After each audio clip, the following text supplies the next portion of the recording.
maar het bedoelen ben ik. Bah ouais, alors parfaitement, double bedoum. Mais... Un grand bonsoir du port de Thanet où nous avons installé notre décor itinérant. Entre parenthèses, je vous déconseille vivement la côte de port à 18 degrés. La rupture de la chaîne du froid, nous vous en avions parlé effectivement en mars dernier. Évidemment que par temps chaud comme aujourd'hui, c'est encore plus risqué pour votre santé. Une viande, du poisson ou un sandwich conservé à des températures trop élevées, ça peut faire très mal. Petit rappel de ce que ABE avait dénoncé il y a un peu plus de 3 mois. C'est toute la Suisse romande, y compris la partie francophone du canton de Berne, que nous avons sillonné pour cette enquête. 44 magasins appartenant à 10 chaînes de la grande distribution ont été visités, avec dans chaque magasin le contrôle de la température de 7 à 15 produits. Un vrai travail de bénédictin pour notre recherchiste. Un travail effectué en toute discrétion selon un protocole bien précis et immuable, un protocole établi en collaboration avec le laboratoire cantonal de Genève.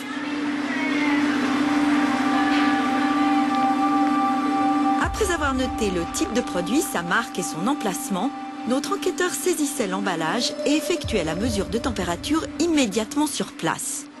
Pour cela, il a utilisé un thermomètre à microprocesseur doté d'une sonde de pénétration qui permet de mesurer la température au cœur du produit. Donc, au total, 500 produits préemballés mesurés et des résultats qui font froid dans le dos. Premier constat, nous avons trouvé partout des produits dont la température était supérieure à celle indiquée sur l'étiquette. Donc, pas un magasin qui soit totalement en règle, ce qui est quand même un comble. Et dans 39 magasins sur 44, plus de 30% de produits testés étaient en infraction. En plus, pour la plupart des mesures, il ne s'agit pas de petits écarts, mais de dépassements de plusieurs degrés. Ça m'énerve. Ça m'énerve. C'est la troisième fois qu'on m'interviewe à ce sujet-là. La première fois, c'était à la radio, j'ai dit que c'était un scandale. Et je maintiens que c'est pas normal que dans les frigos, on n'ait pas des choses qui correspondent à la législation. C'est important pour la santé des gens et on doit faire un effort énorme. Frigo pas assez froid pour cause d'économie, frigo trop vieux ou encore surchargé, le scandale continue donc. Est-ce que le scandale continue? Eh bien, vous allez le savoir tout de suite. Nous avons retenu 3 cas les plus gratinés. Nous avons voulu vérifier l'état de la situation en période plus chaude. On commence par un produit de chez Manor Genève. Notre enquêteur avait trouvé en mars dernier une bavette de bœuf conservée à plus de 10 degrés alors qu'elle aurait dû normalement l'être à 5 degrés maximum. Nouvelle mesure, Luc? Alors, nouvelle mesure effectuée début juin. Alors là, c'est pire. La température relevée a été de 13 degrés, soit 8 de trop, ce qui en période d'été est assez dangereux pour notre organisme. Qu'est-ce qu'on risque? Eh bien, on risque le développement de toxines dans la viande et donc il y a un risque d'intoxication alimentaire qui peut être assez grave. Ah ouais, il faut faire très attention.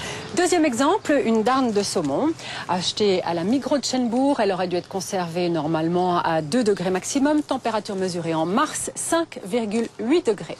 Luc? Eh bien, début juin, c'était un peu mieux. On a mesuré 4,5 degrés pour cette darne de saumon, soit tout de même 2,5 degrés de plus que la température recommandée. Mais en fait, c'est un petit peu mieux quand même. On souligne le petit progrès quand même. Voilà. Troisième exemple, des tortelloni à la viande qui doivent normalement être conservés à une température de 7 degrés. En mars dernier, notre enquêteur avait relevé une température de, tenez-vous bien, 13,8 degrés chez Aperto Lausanne. Alors là, notre enquêteur a eu une excellente surprise. On a mesuré ces tortelloni à 5,1 degrés. C'est donc en dessous de la température recommandée de 7 degrés. C'est rare, ça vaut la peine de le souligner. On a quand même réussi à faire baisser une température. Ah bah ouf, ça veut dire au moins que nous n'avons pas prêché dans le désert. Ça aurait été totalement déprimant. On peut espérer que la situation générale va continuer de s'améliorer. En tout cas, comptez sur nous pour ne pas lâcher la pression.